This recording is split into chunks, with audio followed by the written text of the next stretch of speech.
الله من الشيطان الرجيم. بسم الله الرحمن الرحيم.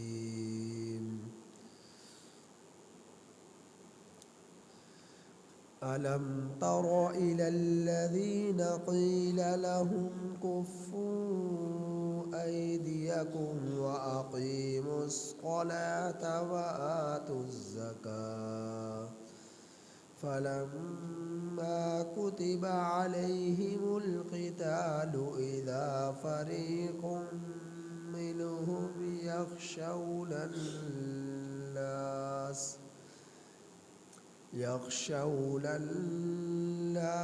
كخشية الله أو أشد خشية وقالوا ربنا لم كتبت علينا القتال لولا أخرتنا إلى أجل قريب قل متاع الدنيا قليل والآخرة خير لمن اتقى ولا تظلمون فتيلا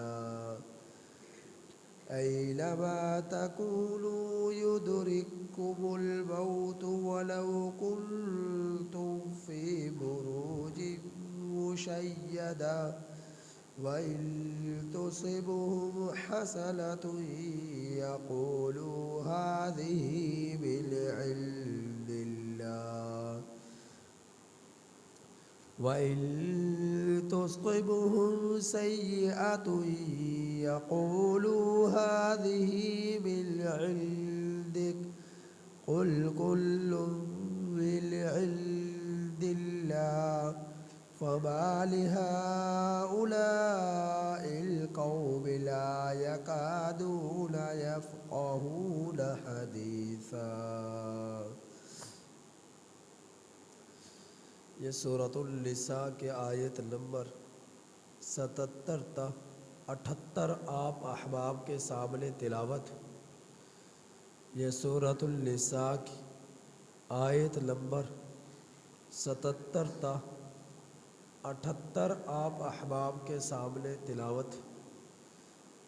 ان آیات کریمہ کا ترجمہ یہ ہے: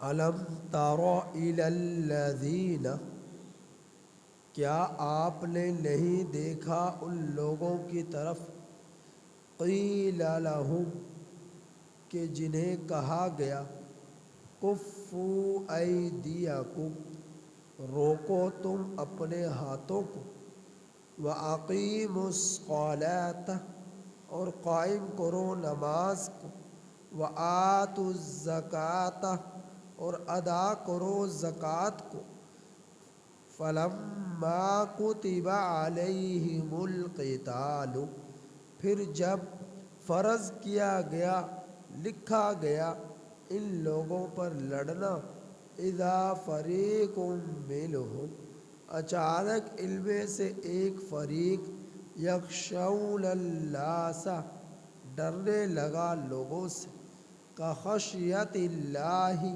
جیسا کہ اللہ تعالیٰ کا ڈر ہونا چاہیے، او اشد خشیہ، یا اس سے بھی زیادہ ڈر، وقالوا، اور کہنے لگے، ربنا، اے ہمارے رب، لما کتبت علینا القتال، کیوں تو نے فرض کیا ہم پر لڑنا، لولا اخرتنا الی اجل قریب، کیوں نہ تو نے ہمیں مہلت دی قریب مدت تک، قل، آپ کہہ دیجئے اے میرے پیغمبر، متاع الدنیا قلیل، دنیا کا نفع بہت تھوڑا ہے، والآخرۃ خیر لمن اتقی، اور آخرت بہتر ہے اس شخص کے لیے کہ جو ڈرے، ولا تظلمون فتیلا، اور تم لوگوں پر ایک دھاگے کے برابر بھی ظلم نہ کیا جاوے گا،